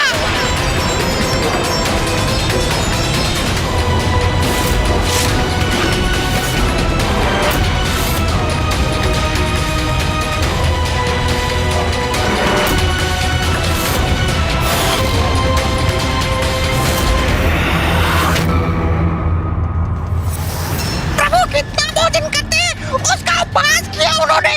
उनके द्वेषपूर्ण कुदृष्टि के कारण ही ये अनर्थ हुआ।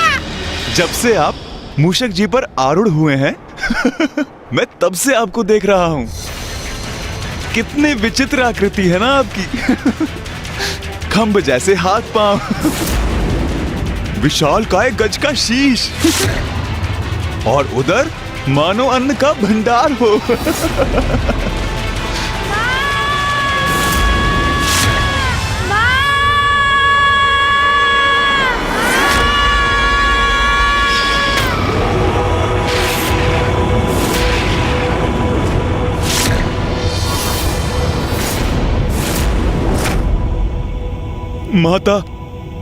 माता मुझसे बहुत बड़ी भूल हो गई। क्षमा कर दीजिए माता, क्षमा कर दीजिए।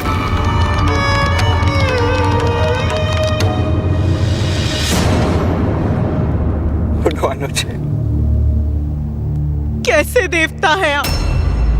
क्या आपको इतना भी ज्ञात नहीं कि एक बालक को उसके भोजन के लिए नहीं टोकते? और आपने मेरे पुत्र गणेश के ही भोजन पर बुरी दृष्टि डाली,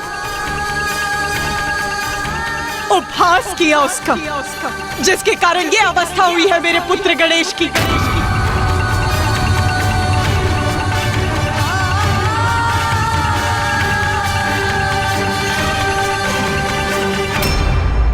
माता, महादेव, मुझसे बहुत बड़ी भूल हो गई। मेरी इस भूल के लिए मुझे क्षमा कर दीजिए। चंद्रदेव, आपने जो किया वो सर्वथा अनुचित था। प्रभु, मैं क्षमा की भिक्षा मांगता हूँ, मुझे क्षमा कर दीजिए। क्षमा कर दूंगा आपको।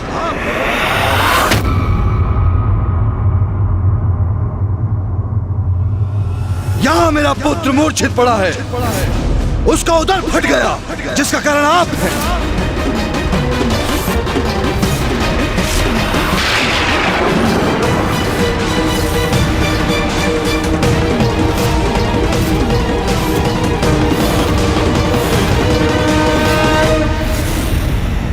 प्रभु, मैं मात्र अपने बचाव हेतु क्षमा याचना नहीं कर रहा हूँ। मेरा विश्वास कीजिए, ये तो एक सरल परिहास था।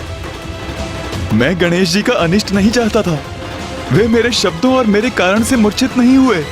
चंद्रदेव, अपनी भूल को छुपाने का प्रयास मत कीजिए।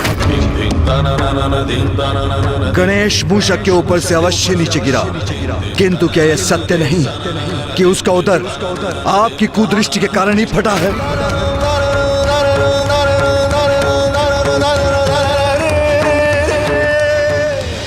प्रभु, मुझसे भूल हुई। मेरा व्यवहार अनुचित था। मैं अपने इस व्यवहार के लिए लज्जित हूं। अब आपसे और माता से क्षमा याचना करने के सिवाय मेरे पास और कोई उपाय नहीं। चंद्रदेव, आपने जो कुछ भी किया वो दंडनीय है। देवोचित व्यवहार की सभी सीमाएं लांघकर एक बालक का नहीं अपितु सर्वप्रथम पूज्य देवता का भी अपमान किया आपने। वही देवता जिसके आप सभी ऋणी हैं, जिसने अनेक अवसर पर आप और अन्य देवताओं को संकटों से मुक्त कराने के लिए कठोर संघर्ष किया है।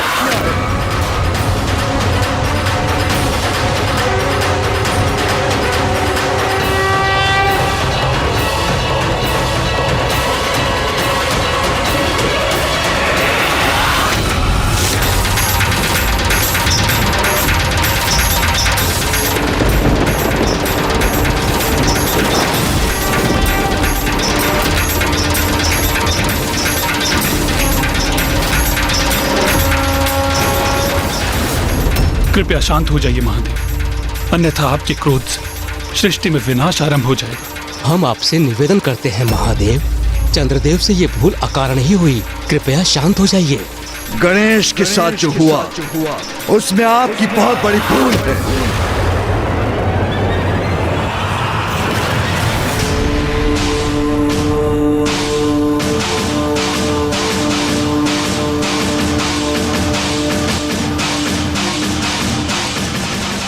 किंतु जो आपने किया वो किसी बुरे आशय से नहीं, आप उसके परिणाम से अनभिज्ञ थे।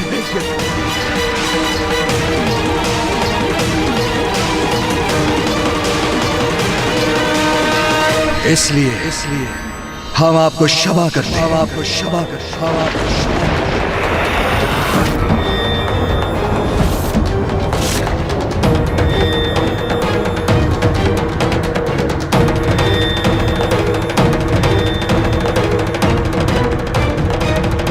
महादेव ने उचित निर्णय लिया, अन्यथा स्थिति नियंत्रण के बाहर चली जाती। कदाचित मुझसे ही सुनने में कोई भूल हुई। क्या कहा आपने प्रभु? हम इन्हें क्षमा करते हैं। उमा, शांत हो जाओ प्रिय। गणेश पुनः स्वस्थ हो जाएगा, क्योंकि जो गणेश सभी के संकटों को हरने में समर्थ है, जो स्वयं विघ्न हरता है, उसे भला कोई संकट कैसे प्रभावित कर सकता है? क्या आप वो नहीं देख रहे जो मेरे नेत्र देख रहे हैं? आपका पुत्र यहाँ अचेत पड़ा है, आहत है वो। कैसे पिता है आप? आपके पुत्र पर निरंतर संकट पर संकट आते रहते हैं। कभी देवताओं के कारण उसका शीश उसकी धड़ से विलग हो जाता है, तो कभी आपके परम भक्त परशुराम के कारण उसका दंत खंडित हो जाता है।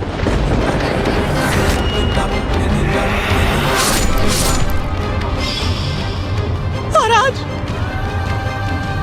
चंद्रदेव के कारण उसका उदर फट गया।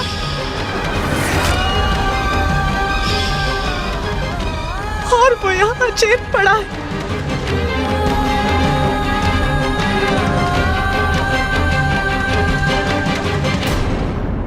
नहीं प्रभु, अपने पुत्र को बार बार इस पीड़ा में देखने का कष्ट मैं नहीं सहन कर सकती।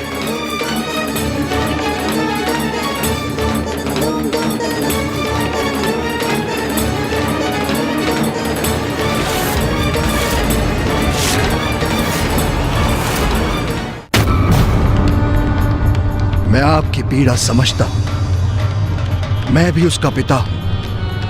अपनी संतान को पीड़ा में देखकर माता पिता को कैसा कष्ट होता है, उस बात से भली भांति परिचित हूं मैं।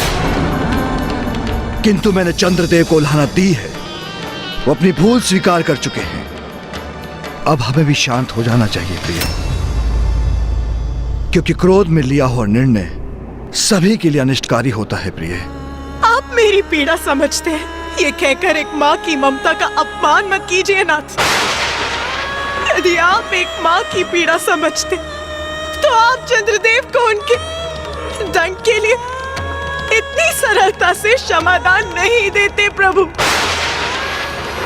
जिन्होंने मेरे पुत्र का उपहास किया, जिसके कारण मेरा पुत्र यहाँ इस अवस्था में पड़ा है, आपको चंद्रदेव की पीड़ा दिखती है स्वामी, किंतु आपको अपने पुत्र की पीड़ा नहीं दिखती। उमा, मैं कोई पक्षपात नहीं कर रहा। यदि गणेश को क्षति पहुंचाना चंद्रदेव का प्रयोजन होता तो आपसे पूर्व उन्हें मैं दंडित कर चुका होता, किंतु उनके शब्दों का ऐसा प्रभाव पड़ेगा, इस बात का भान नहीं था उन्हें। उनसे अज्ञानता में यह भूल हुई है, इसलिए मैं आपसे भी आग्रह करता हूं, शांत हो जाओ मां। अब इस बात को इतना बड़ा मूल्य मत दो, क्योंकि यदि हमने चंद्रदेव को दंडित किया तो उससे संपूर्ण जीवों का नाश हो जाएगा,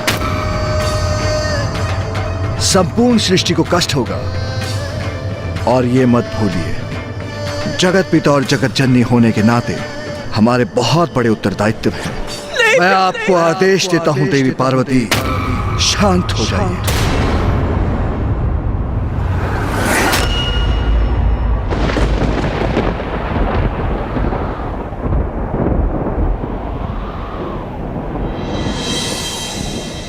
उचित है स्वामी।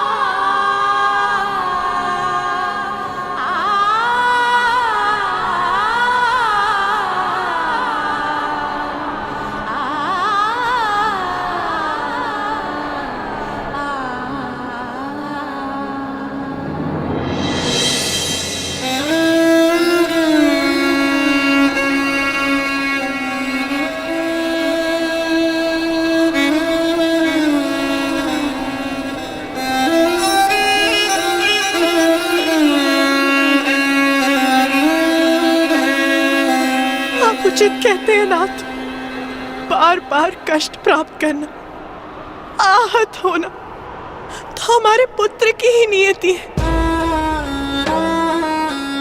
जगत जननी हूं मैं, इसीलिए एक साधारण माँ की ममता का अनुभव करने की स्वतंत्रता नहीं है मुझे। और जगत पिता है आप, इसलिए अपने परिवार के लिए शस्त्र उठाने की अनुमति नहीं है आपको। इस संपूर्ण सृष्टि में हम दोनों से अधिक लाचार माता पिता कोई और नहीं। सब कुछ होने के बाद भी हम दोनों अपने पुत्र के लिए कुछ भी करने के लिए असमर्थ है महादेव।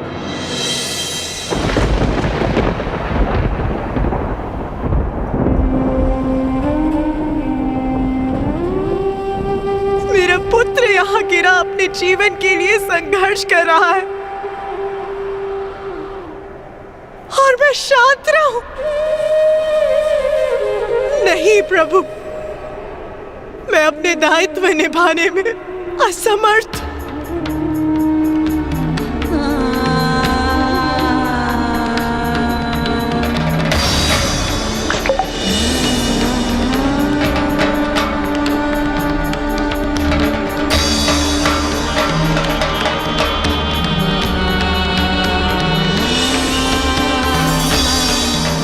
माता, उमा! माते, माँ क्या हो गया? आगे खोली।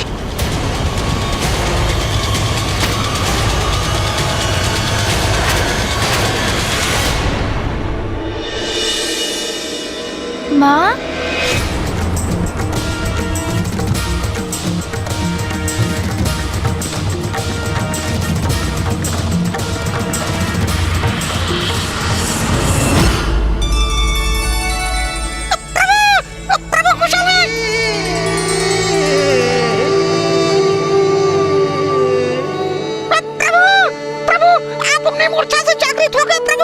मूषक जी, मैं जागृत नहीं होऊंगा तो और क्या करूंगा?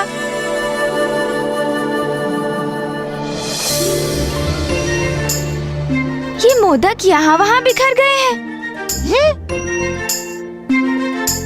किंतु आपका उदर प्रभु। मेरा उदर फट गया तो क्या हुआ मूषक जी? मैं परम ब्रह्म महागणपति जी का ही तो अंश हूँ।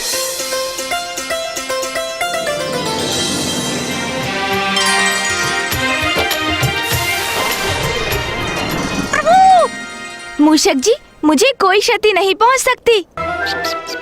और अब आप अपने प्रश्न पूछना बंद कीजिए। हाँ, देखिए कोई मोदक गिरकर दूर तो नहीं लुढ़क गए हैं। सबके सब लौटकर मेरे उदर में ही जाएंगे। एक भी नहीं छोड़ूंगा मैं। फिर उदर बांधकर लौटना भी तो है, नहीं तो माँ चिंता करेंगी और निद्रा का भी तो आनंद लेना है। प्रभु, क्या ढूंढ रहे हैं आप? अरे मूषक जी, आप इतना भी नहीं समझते क्या? माँ के समक्ष ऐसे ही चला जाऊंगा तो क्या वो व्यथित नहीं होंगी? आ